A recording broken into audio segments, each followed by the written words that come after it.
Stars on Air. Stars on Air. The Celebrity Talk Show. With RJ Tushara.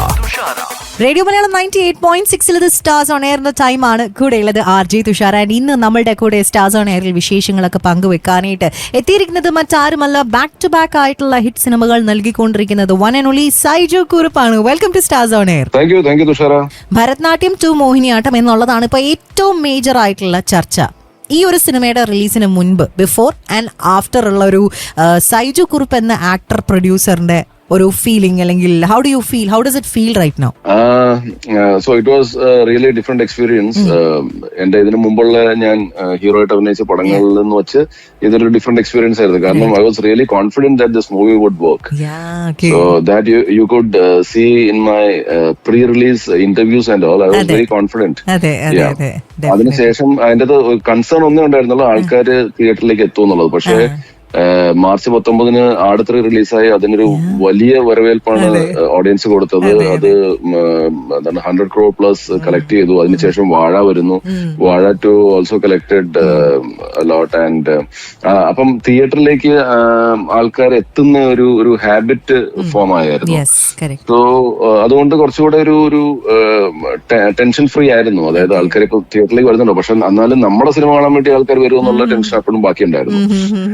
But I was very calm and composed on April 9th night and all. Generally, പിറ്റേ ദിവസം പടം release ആണെങ്കിൽ നമുക്കൊരു ചെറിയ ഒരു ആകാംക്ഷയും കാര്യങ്ങളൊക്കെ ഉണ്ടാവും, ആങ്സൈറ്റിയും ഉണ്ടാവും. പക്ഷെ അതൊന്നും ഇപ്രാവശ്യം ഇല്ലായിരുന്നു. So I called Krishnadas Murali, the writer-director, around 5 p.m. in the evening on April 9th, and പുള്ളി കുറച്ച് ലോ ആയിട്ട് എനിക്ക് ഫീൽ ചെയ്യുന്നുണ്ടായിരുന്നു. So what happen? സോ ഈ സെഡ് ദാറ്റ് ഇല്ലല്ല, ചേട്ടന്റെ ഫോൺ കോൾ കേട്ടപ്പോഴാണ് ഞാൻ എണീറ്റത്. ഞാൻ ഉറങ്ങുമായിരുന്നു, സമയം കളയാൻ വേണ്ടി ഞാൻ കിടന്ന് ഉറങ്ങുമായിരുന്നു.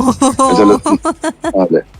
അപ്പൊ പക്ഷെ എന്നാലും എനിക്കത് അത്ര വിശ്വാസമില്ല. ഞാൻ പറഞ്ഞു, നീ ഒരു കാര്യം ചെയ്യും, നീ പനമ്പള്ളി നഗറിൽ എന്റെ ഓഫീസിലേക്ക് വാ, നമുക്ക് അവിടെ നിന്ന് സംസാരിക്കാം. അപ്പൊ അവനോട് വന്നു. But he was okay. But എന്റെ അത്രയും ഒരു കോൺഫിഡൻസ് ഉണ്ട്. പക്ഷെ ഒരു ചെറിയ എനിക്ക് ഞാനൊരു ടെൻഷൻ ഫ്രീ ആയിട്ടിരിക്കുന്ന പോലത്തെ ഒരു ടെൻഷൻ ഫ്രീ അല്ലായിരുന്നു എനിക്ക് ഫീൽ ചെയ്തു. So I give him examples. I told him that don't worry. എന്താണ്, എത്രയോ സിനിമകള് ലോ പ്രൊഫൈലിൽ വന്നിട്ട് പിന്നെ ഹൈ പ്രൊഫൈലായി മാറിയിട്ടുണ്ട്. അതിന്റെ ഒരു വലിയ എക്സാമ്പിൾ ഞാൻ പറഞ്ഞത് ആൻ മറിയ കലിപ്പിലാണെന്ന് പറഞ്ഞ സിനിമ. സോ അത് ഇങ്ങനെ ന്യൂക്ലിയസ് മോളിൽ ഞാൻ പാൻ സിനിമാസിൽ ഞാനും അതിന്റെ റൈറ്റർ മിഥുന്റെ കൂടെ അതിനകത്തൊരു കോ റൈറ്റർ ഉണ്ടായിരുന്നു, ജോൺ മാത്രിക്കൽ. അപ്പൊ ഞാനും ജോണും കൂടെ ആ സിനിമ കാണാൻ വേണ്ടി പോയപ്പോ ആകെ 13 പേരെ ഞങ്ങൾ ഉൾപ്പെടെ ഉണ്ടായിരുന്നുള്ളൂ. ബട്ട് എല്ലാവരും എൻജോയ് ചെയ്യുന്നുണ്ടായിരുന്നു. ഞങ്ങൾക്ക് അഫ്കോഴ്സ് എൻജോയ് ചെയ്യാൻ പറ്റില്ല, ഞങ്ങൾ ബാക്കിയുള്ളവരുടെ എൻജോയ്മെന്റ് കാണുമായിരുന്നു. പിന്നെ അപ്പം പക്ഷെ അത് വൈകുന്നേരം ആയപ്പോഴത്തേക്ക് അത് മൾട്ടിപ്ലൈ ആയി. അങ്ങനെ പിന്നെ അത് ആ സിനിമ ഒരു ഹിറ്റായി. അപ്പൊ നമുക്ക് അങ്ങനെ എക്സാമ്പിൾസ് ഉണ്ട്. അപ്പൊ അതുകൊണ്ട് പറയേണ്ട ആവശ്യമില്ല. We know that we have made a very good product, and then അത് ആൾക്കാരിലേക്ക് എത്തിക്കഴിഞ്ഞാൽ അത് ഓട്ടോമാറ്റിക്കലി അത് വർക്ക്ഔട്ട് ആവും. ആൻഡ് അത് പറഞ്ഞ പോലെ തന്നെ പിറ്റേ ദിവസം പടം റിലീസായി. ആൻഡ് എനിക്ക് തോന്നുന്നു എന്റെ compared to all other films നമ്മൾ ജനറലി നോക്കുവാണെങ്കിൽ നമ്മുടെ ഇനിഷ്യൽ കുറവായിരുന്നു. പക്ഷെ എന്റെ സിനിമകൾ വെച്ച് നോക്കുവാണെങ്കിൽ എനിക്ക് തോന്നുന്നു ഏറ്റവും കൂടുതൽ ഇനിഷ്യൽ വന്നൊരു സിനിമ മോഹിനിയാട്ടമായിരിക്കും. And that multiplied in the noon show, and again multiplied in the evening shows and night shows. അങ്ങനെ പിന്നെ അതൊരു ഫസ്റ്റ് ഡേ തന്നെ നമുക്ക് മനസ്സിലായി ഇതൊരു സൂപ്പർ ഹിറ്റിലേക്ക് തന്നെ പോകുമെന്നുള്ളത്. Because each and every one were saying very good reports about the movie. എല്ലാവരും നല്ല റിവ്യൂസ് ആണ് പറഞ്ഞത്. ആകെ ഒരു ചാനലിന്റെ ഒരു പ്രതിനിധി മാത്രമാണ് ഫസ്റ്റ് ഹാഫ് കണ്ടിട്ട് റിവ്യൂ ഇട്ടത് ഇതൊരു ഒട്ടും വർക്കൗട്ട് ആകാത്ത ഒരു പടം എന്ന് പറഞ്ഞത്. പക്ഷെ പിന്നെ ഞങ്ങള് പലരും പല പ്രാവശ്യം യൂട്യൂബിൽ നോക്കി അതിന്റെ ഫുള്ള് കണ്ടിട്ടുള്ള ഇന്റർവ്യൂ ഉണ്ടെന്ന്, സെക്കൻഡ് ഹാഫും കൂടെ കണ്ടിട്ടുള്ള അദ്ദേഹത്തിന്റെ ഇന്റർവ്യൂ ഉണ്ടോന്ന്. പക്ഷെ അത് പിന്നെ അദ്ദേഹം എന്തോ കാരണവശാൽ അത് ഇട്ടില്ല. ഫസ്റ്റ് ഹാഫ് കണ്ടില്ലയോ എന്ന് എനിക്കറിയില്ല. ആ ഒരു റിവ്യൂ മാത്രമാണ് നമുക്ക് നെഗറ്റീവ് ആയിട്ട് വന്നത്. പക്ഷേ audience review and rest all other reviewers all gave great reviews. Absolutely such an entertainer. Like ശരിക്കും എനിക്ക് തോന്നുന്നു there is this twist that happens and then അതിനുശേഷം it goes mind blowing ആയിട്ടുള്ള രീതിയിലാണ് അത് പോകുന്നത് എന്നുള്ളത് തന്നെയാണ്. സോ ഐ തിങ്ക് എല്ലാ പ്രേക്ഷകരുടെ കയ്യിൽ നിന്നും I think we have to tell you a big thanks for giving us something as entertaining as Mohiniyattam? Thank you is mutual because എന്താണ് ഞങ്ങൾക്കും അത് തന്നെ പറയാനുള്ളത്. ഓഡിയൻസ് എന്നോട് താങ്ക് യു പറയണം. ഇത്രയും എന്താണ് സപ്പോർട്ട് ചെയ്തതിനും ഈ സിനിമ കാണാൻ വേണ്ടി ആ എഫേർട്ട് തിയേറ്ററിലേക്ക് വരാനുള്ള ഒരു എഫേർട്ട് എടുത്തതിനും. And of course entertaining movie എന്ന് പറയുമ്പോഴത്തേക്കും ഡെഫിനറ്റ്ലി ഒരുപാട് സന്തോഷം. ചേട്ടാ, ഈ ഒരു സമയത്ത് മറ്റൊരു താങ്ക് യു പറയാനുള്ളത് എന്തിനാന്ന് വെച്ച് കഴിഞ്ഞാൽ, ഈ സിനിമ തിയേറ്ററിൽ കാണുമ്പോൾ നമുക്കൊക്കെ ഒരു സ്വീറ്റ് ആയിട്ടുള്ള സർപ്രൈസ് അതിലുണ്ട്. അതായത് പൊതുവെ മറ്റൊരു സിനിമയിലും ഇതുപോലത്തെ ഒരു കാര്യം നമ്മൾ കണ്ടിട്ടുണ്ടാവില്ല.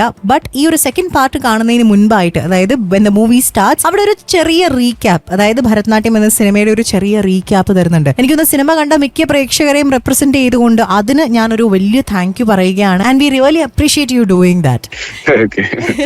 അത് ശരിക്കും ആരുടെ ഐഡിയ ആയിരുന്നു? എല്ലാം കൃഷ്ണദാസിന്റെ ഐഡിയ തന്നെയാണ്. കൃഷ്ണദാസിന്റെ ഐഡിയ ആയിരുന്നു സ്റ്റാറ്റ്യൂട്ടറി വാർണിംഗ് കലച്ചേച്ചിയെ കൊണ്ട് ചെയ്യിപ്പിക്കാന്നുള്ളത്. കൃഷ്ണദാസിന്റെ ഐഡിയ ആയിരുന്നു സൈജു ഗ്രൂപ്പ് 150 എഴുതി കാണിക്കുക എന്നുള്ളത്. എല്ലാം അവന്റെ ഐഡിയ ആണ്.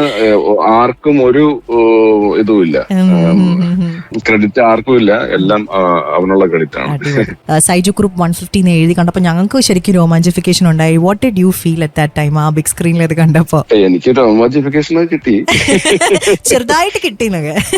അതെ, അതൊക്കെ കിട്ടി. പക്ഷെ എനിക്കൊരു പേടി ഉണ്ടായിരുന്നു ഇങ്ങനെയൊക്കെ എഴുതി കാണിക്കുമ്പോൾ. ഞാൻ ആക്ച്വലി ഇങ്ങനത്തെ ഒരു സാധനം ഉള്ളത് ഞാൻ റിലീസിന്റെ 2 ദിവസം മുമ്പാണ് അറിയുന്നത്. ഇങ്ങനെ ഒരു സംഭവം ചെയ്തു വെച്ചിട്ടുണ്ട്. ഇത് ആദ്യം പ്ലാനിലായിരുന്നു. പിന്നെ പലരും എന്നോട് ചോദിച്ചു, being A producer and hero of the movie, you might have said that you want this. അപ്പൊ ഞാൻ പറഞ്ഞു, അയ്യോ ഞാൻ ഉത്തരവാദിയല്ല, എന്റെ അതെല്ലാം സംവിധായകൻ തന്നെ ചെയ്തതാണ്. കുറെ പേർക്ക് അങ്ങനെ ഒരു ഫീൽ ഉണ്ട്, പ്രൊഡ്യൂസറും കൂടെ ഞാനായതുകൊണ്ട്. അപ്പൊ നമ്മള് പറയണത് കേൾക്കുമല്ലോ സംവിധായകൻ എന്നൊക്കെ ഉള്ളത്. പക്ഷെ അത് അങ്ങനെയല്ലായിരുന്നു, അത് അവന്റെ തന്നെ ഐഡിയ ആയിരുന്നു. അത് പക്ഷെ ആൾക്കാർക്ക് അത് ഭയങ്കരമായിട്ട് ഇഷ്ടപ്പെട്ടു. അത് കണ്ടിട്ട് ആൾക്കാര് മനസ്സിൽ ആ ഫുൾ ജേർണി റീക്യാപ്പ് ചെയ്തോ? ഈ 149 സിനിമകളുടെയും ഇത്രയും കാലം സിനിമയിൽ ഉണ്ടായിരുന്നതിന്റെ ആ ഒരു ജേർണി ഒക്കെ ഒന്ന് ചെറുതായിട്ട് റീക്യാപ്പ് ചെയ്ത് നോക്കിയിരുന്നോ?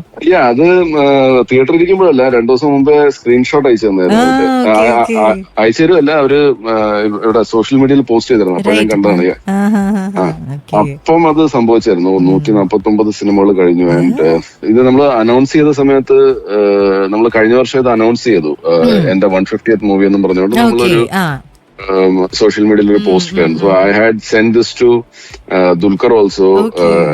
മിക്കവാറും പേർക്ക് അയച്ചു കൊടുത്തായിരുന്നു. അപ്പൊ ദുൽഖർ മെസ്സേജ് ചെയ്തു, സൈജു 150, ഓ മൈ ഗോഡ്, അത് ഇത്രയും ചെയ്തല്ലേ. സോ എല്ലാവർക്കും ഭയങ്കര അതിശയാണ് 150 ആയെന്ന് പറയുമ്പോ. പക്ഷെ അതിന്റെ അകത്ത് എന്താ സംബന്ധിച്ചാൽ, ഈ 150 എത്രയോ പടങ്ങളിൽ ഞാൻ 1 ദിവസം 2 ദിവസം ഒക്കെ അഭിനയിച്ചിരിക്കുന്നത്. പക്ഷെ കൗണ്ട് നോക്കുമ്പോഴത്തേക്കും അതുമൊക്കെ ഒരു സിനിമയായിട്ട് വരുമല്ലോ. അതെ അതെ. ഉണ്ണിമൂന്തനും ഭയങ്കര അതിശയമായിട്ട് പറഞ്ഞു, ഇത്രയും ആയല്ലേ ഭയ്യ പടമൊന്നും. പക്ഷെ അതിന്റെ അകത്തൊരു ഡിഫറൻസ് എന്ന് വെച്ചാൽ, ഞാൻ സപ്പോർട്ടിംഗ് റോൾസ് ആണല്ലോ കൂടുതൽ ചെയ്തിരിക്കുന്നത്. അതിന്റെ അകത്ത് ഒരു സീൻ അഭിനയിച്ച പടങ്ങളും ഉണ്ട്. പക്ഷെ അതൊക്കെ കൗണ്ടില് കയറും.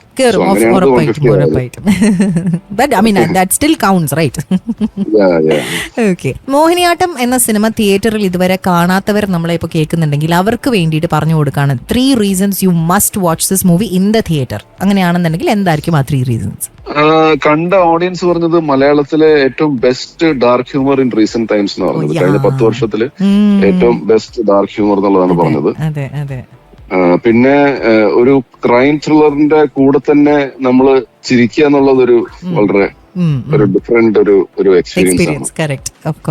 അപ്പൊ അത് ഒന്ന്. പിന്നെ the making and the performances of actors like കലച്ചേച്ചി, നന്ദു പൊതുവാൾ, സുരാജ് വെഞ്ഞാറമൂട്, വിനയ് ഫോർട്ട്, ബേബി ജീൻ. അപ്പൊ ഇവരുടെയൊക്കെ പെർഫോമൻസസ് കാണാൻ വേണ്ടിട്ട് definitely these are the USPs of Mohiniyattam. And നമ്മുടെ ഇലക്ട്രോണിക്കലിയുടെ ബാക്ക്ഗ്രൗണ്ട് സ്കോർ ആൻഡ് മ്യൂസിക്. അതെടുത്ത് പറയേണ്ടത് തന്നെയാണ് കേട്ടോ. കാരണം it took the movie to a whole different level. I felt ഓരോ സീനിലും നമ്മളിങ്ങനെ ചില സീനിലൊക്കെ നമ്മളിങ്ങനെ സീറ്റിന്റെ എഡ്ജിൽ ഇങ്ങനെ ഇരിക്കണം, അടുത്ത് എന്താ സംഭവിക്കാൻ പോകുന്നത്. And we are also laughing at the same time. പക്ഷെ ആ മ്യൂസിക് സോർട്ട് ഓഫ് അതൊരു വേറെ വൈബ് തന്നെ കൊണ്ടുവന്നു to the entire film is what I think a lot of people are also saying, alle? അതെ, exactly. And Pablo Aju's cinematography. Yeah, definitely. That already we have seen in various movies like Jai Jai Hai, Antakshari, and Falimi, then Bharatanatyam. അതെ. പിന്നെ ജീവയുടെ ഒരു തമിഴ് പടം ഈ വർഷം പൊങ്കലിന് റിലീസായിരുന്നു, അതും hit ആയിരുന്നു. അതും സോ ഇതൊക്കെയാണ് ഇത്. All together everything fell in place and this time what happened is that we had a very good team with us, like our executive producer Salman KM, he was there, then our PRO Sita Lakshmi, then marketingലുള്ള ആന്റണി എന്ന് പറഞ്ഞ heights എന്ന് പറഞ്ഞൊരു ഫേമിന്റെ ആളാണ്. അപ്പൊ ഇവരൊക്കെ നമ്മുടെ ഓൺലൈനിൽ ഒരുപാട് വിസിബിലിറ്റി ഉണ്ടാക്കി നമുക്ക്. So everything fell in place and മറ്റേ ആൽക്കെമിസ്റ്റിൽ പറയുന്ന പോലെ യൂണിവേഴ്സ് കോൺസ്പയറി ചെയ്തെല്ലാം, അതെ അത് പറഞ്ഞ പോലെ ഇതൊരു എന്താണ് ഭയങ്കരമായിട്ട് എല്ലാം കൂടെ ഒത്തുചേർന്ന് വന്ന് ഈ സിനിമ ഹിറ്റായി. ഈ ഒരു ക്യാരക്ടർ ശശി എന്ന ഈ ഒരു ക്യാരക്ടറും സൈജു കുറുപ്പ് എന്ന പേഴ്സണും തമ്മിൽ എന്തെങ്കിലും സിമിലാരിറ്റീസ് കണ്ടെത്തിയിരുന്നോ? നോ, ആക്ച്വലി ശശിധരൻ നായർ ആയിട്ട് എനിക്ക് വലിയ ബന്ധമില്ല. എന്റെ ക്യാരക്ടറിസ്റ്റിക്സ് ആയിട്ട് വലിയ ബന്ധമില്ല. ബിക്കോസ് ഈ ശശിധരൻ എങ്ങനെയാന്ന് വെച്ചാൽ he takes all the responsibilities. ബാക്കിയുള്ളവർ ചെയ്ത കാര്യത്തിനൊക്കെ ഇയാള് റെസ്പോൺസിബിലിറ്റി എടുക്കുവാണ്. എന്നിട്ട് അയാള്, പക്ഷെ എനിക്ക് തോന്നുന്നു ഞാൻ അത്ര റെസ്പോൺസിബിലിറ്റി എടുക്കാറുണ്ടോന്ന് ചോദിച്ചാല് ആവശ്യത്തിന് എടുക്കാറുണ്ട്. അതെ, അപ്പം അങ്ങനത്തെ ഒരു ഇതാണ്. പിന്നെ വേറെ ഇല്ല, ഒരു ക്യാരക്ടറിസ്റ്റിക്സും അയാളുടെ ഇല്ല. ഞാനും ഈ പറഞ്ഞ പോലെ ഭയങ്കര ഈ ആൾക്കാര് നാട്ടുകാരെന്ത് പറയുന്നു അങ്ങനെയൊക്കെ ഒരുപാട് ചിന്തിക്കുന്ന ഒരാളല്ലേ. ചില സമയത്ത് ചിന്തിക്കാറുണ്ട്, പക്ഷെ അങ്ങനെ ഒരു മേജർലി അതിൽ കോൺസെൻട്രേറ്റ് ചെയ്ത് അതുപോലെ ബിഹേവ് ചെയ്യുന്നു അല്ലെങ്കിൽ അങ്ങനത്തെ ഉള്ള ആളൊന്നും അല്ല. ഇപ്പം ആട് 3 കുറിച്ച് നമ്മൾ സംസാരിച്ചു. അഗൈൻ നമുക്കൊക്കെ ഭയങ്കര ഫേവറേറ്റ് ആയിട്ടുള്ള ഒരു ക്യാരക്ടറാണ്, ഒരു കൾട്ട് ക്യാരക്ടർ തന്നെയാണ് അറക്കൽ അബു എന്ന് പറയുന്നത്. അതും ഈ പറഞ്ഞ പോലെ ലൈക്ക് ലോഡ് ഓഫ് പോസിറ്റീവ് ആയിട്ടുള്ള responses. Now Mohiniyattam also. Next എന്താണ്, like what is coming up next? ഇനിയിപ്പം ലീഡ് റോളില് എന്റെ വരാൻ പോകുന്നത് ആരം എന്ന് പറഞ്ഞൊരു സിനിമ. Aaram is directed by a debutant called Rajeesh Parameswaran and written by Vishnu Ramachandran. And അതൊരു ക്രൈം ത്രില്ലർ ആണ്. I play a cop in that. And ഒരു കുറച്ച് ഡിഫറെന്റ്, ഇതുവരായിട്ട് ഞാൻ ചെയ്ത കോപ്പി എന്നൊക്കെ ഒരു ഡിഫറെന്റ് ടൈപ്പ് ഓഫ് ലുക്ക് ഒക്കെ എനിക്ക് അവർ തന്നിരിക്കുന്നത്. മുടി വെട്ടിയിട്ട് നല്ല കട്ടി മീശയൊക്കെ വെച്ചിട്ട്. This guy is short tempered but nice man, but he is short tempered. And ഇയാളുടെ ഒരു ഭയങ്കര രസമുള്ള ഒരു ക്യാരക്ടർ ആർക്കാണ്. The character's name is Anto Eapen, CI Anto Eapen. And it has come out really well. And ഇനിയിപ്പം അടുത്ത റിലീസ് ഞാൻ സപ്പോർട്ടിംഗ് റോൾ ചെയ്ത മാധവ് സുരേഷ് ഒരു സിനിമയാണ് അംഗമട്ടഹാസം എന്ന് പറഞ്ഞ. സുജിത് എസ് നായരാണ് അത് ഡയറക്ട് ചെയ്തിരിക്കുന്നത്. Action movie. അടിപൊളി. അപ്പൊ അങ്ങനെ കുറച്ച് പ്രോജക്ട്സ് ഉണ്ട് ടു ബി കമ്മിങ്. ഇനി ഒരു ചിന്ന റാപ്പിഡ് ഫയർ റൗണ്ടിലേക്കാണ് കേട്ടോ നമ്മൾ പോകുന്നത്. എല്ലാ ഇന്റർവ്യൂസിലും കേട്ട് മടുത്ത ഒരു ചോദ്യം ഉണ്ടോ? എങ്ങനെയാണ് സിനിമയിൽ വന്നത്? Okay, I think you said it in most of your interviews അല്ലേ? ഇപ്പൊ കഴിഞ്ഞൊരു ഒരു വർഷമായിട്ട് ആ ചോദ്യം ഇല്ല, അല്ലെങ്കിൽ അതുവരെ അതുണ്ടായിരുന്നു. ഭാഗ്യം ഞാനത് ചോദിക്കാത്തത്. ഇപ്പൊ മോഹിനിയാട്ടം എന്ന സിനിമ തന്നെ എടുക്കാം. ഇതിൽ സൈജു കുറുപ്പ് എന്ന ആക്ടറിനെ സർപ്രൈസ് ചെയ്ത് അല്ലെങ്കിൽ ഞെട്ടിച്ച ഒരു കോ സ്റ്റാർ ആരായിരിക്കും? Baby Jean, yeah? Okay.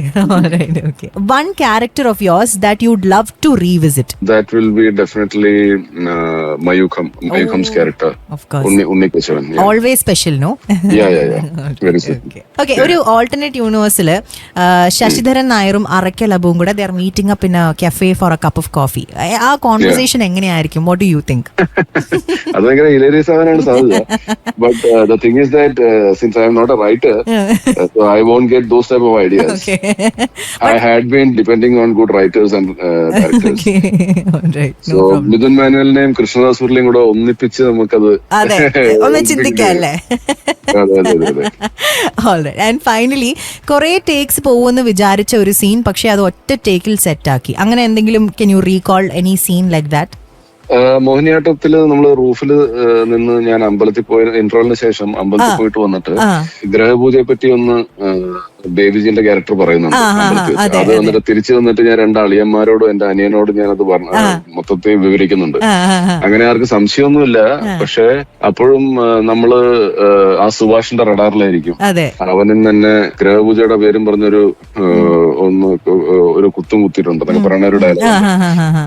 അത് ഞാൻ ഓർത്ത് ചിലപ്പോ ഒരു 2-3 ടേക്സ് പോകുന്നു, പക്ഷെ അത് ഫസ്റ്റ് ടേക്ക് തന്നെ ഓക്കെ. ഓ അടിപൊളി. Okay, nice nice nice. Alright Saiju ചേട്ടൻ, എന്നാലും thank you so much for joining with us and thank you once again Mohiniyattam എന്ന ഈ ഒരു അടിപൊളിയായിട്ടുള്ള എന്റർടൈനിങ് ആയിട്ടുള്ള സിനിമ നമുക്ക് നൽകിയതിന്. Thank you Tushara, thanks a lot. Alright, എന്നാലും സൈജു കുറുപ്പായിരുന്നു നമ്മുടെ കൂടെ ഇത്രയും നേരം വിശേഷങ്ങളൊക്കെ പങ്കുവെച്ചുകൊണ്ട് സ്റ്റാർസ് ഓൺ എയറിൽ ജോയിൻ ചെയ്തിട്ടുണ്ടായിരുന്നത്. ഇതോടുകൂടി ഇന്നത്തെ സ്റ്റാർസ് ഓൺ എയർ ഇവിടെ അവസാനിക്കുകയാണ്. ഇനി അടുത്ത ആഴ്ച മറ്റൊരു സെലിബ്രിറ്റിയും കുറേയധികം വിശേഷങ്ങളുമായി കേട്ടുമുട്ടാം. Till then stay tuned and keep listening.